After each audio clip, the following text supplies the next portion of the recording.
काशीद बीचला आलेलो आहोत। खूप छान असं वातावरण आहे, रिकामा काशीद आहे आणि मस्त पाण्याच्या लाटा ज्या आहेत ना त्या तुम्ही बघाल, खूप सुंदर। म्हणजे काशीदचं बीच जे आहे ना ते खरंच खूप सुंदर आहे। काशीद एकदम साफ सुथरं। इथे ना शाळेची पिकनिक आहे, ही भरपूर मुलं आलेली आहेत शाळेची पिकनिक। आणि लाटा बघाल तुम्ही, कसल्या सुंदर लाटा येत आहेत। फक्त काशीदला येताना ना काय करायचं, ज्यांना माहिती नाही आहे ना त्यांनी पोहायला जायचं नाही, कारण ना काशीदचा बीच तुम्ही बघाल की इथून थोडंसं वरती आहे आणि नंतर मग तो खाली गेलेला आहे, खोल आहे, त्याच्यामुळे ना पोहण्याचा अंदाज नाही येत आहे। इथून हे बघा, हे राईड्स, बापरे मला उडवायला फालतूपणा कराल, डेंजर।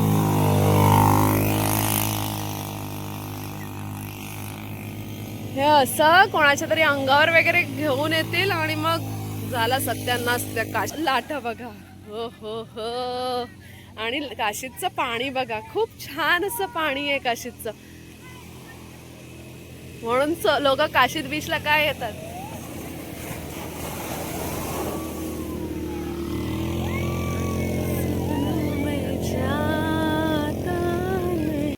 काशीद बीच जे आहे ना ते पांढऱ्या वाळूसाठी स्पेशली आणि निळाशार समुद्रासाठी आणि शांत वातावरणासाठी ओळखलं जातं। आजचा वार शुक्रवार आहे, त्याच्यामुळे तुम्हाला काहीच गर्दी दिसत नाहीये।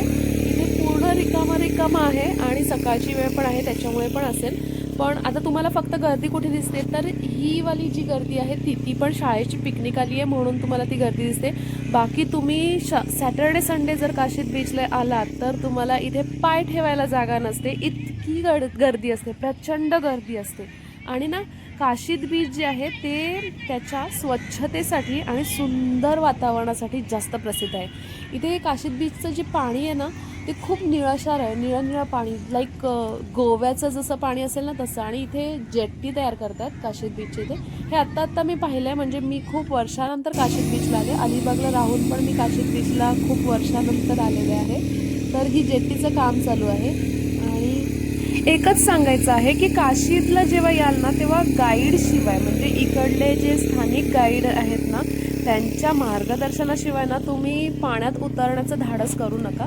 आणि पावसाळ्यात तर तुम्ही अजिबात काशीद बीचला पोहायचा विचारसुद्धा करू नका, कारण ना एक दिवस माझ्या समोर 4 ते 5 मुलांना मी बुडताना पाहिलेलं आहे काशीद बीचला। कारण खूप रिस्की काम आहे काशीद। म्हणजे तुम्हाला जर पोहायचं असेल तर अलिबागमध्ये मेन बीच आहे, अलिबागचं वर्सोली बीच आहे, नागाव बीच आहे, तिथे पोहा, पण काशीदला पोहण्याचं धाडस करू नका। तर अशा प्रकारे आपलं आजची जी भटकंती आहे, सुरुवात जी झालेली आहे कोकणातली, ती आहे काशीद बीचपासून। तर आजची व्हिडिओ तुम्हाला आवडली असेल तर व्हिडिओला लाईक करा, व्हिडिओला जास्तीत जास्त शेअर करा आणि पुढच्या व्हिडिओची वाट बघा, कारण मी पुढच्या व्हिडिओमध्ये तुम्हाला काशीद मुरुडपासून श्रीवर्धनला जाण्याचा जो मार्ग आहे तो दाखवणार आहे। तर ते कसं जाणार आहोत आम्ही, त्यासाठी तुम्हाला पुढच्या व्हिडिओची वाट बघायला लागेल।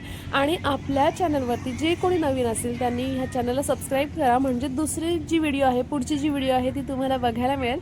तर असंच भेटू आता आपण पुढच्या व्हिडिओमध्ये, तोपर्यंत छान छान राहा आणि आमचे व्हिडिओ नक्की पहा। धन्यवाद।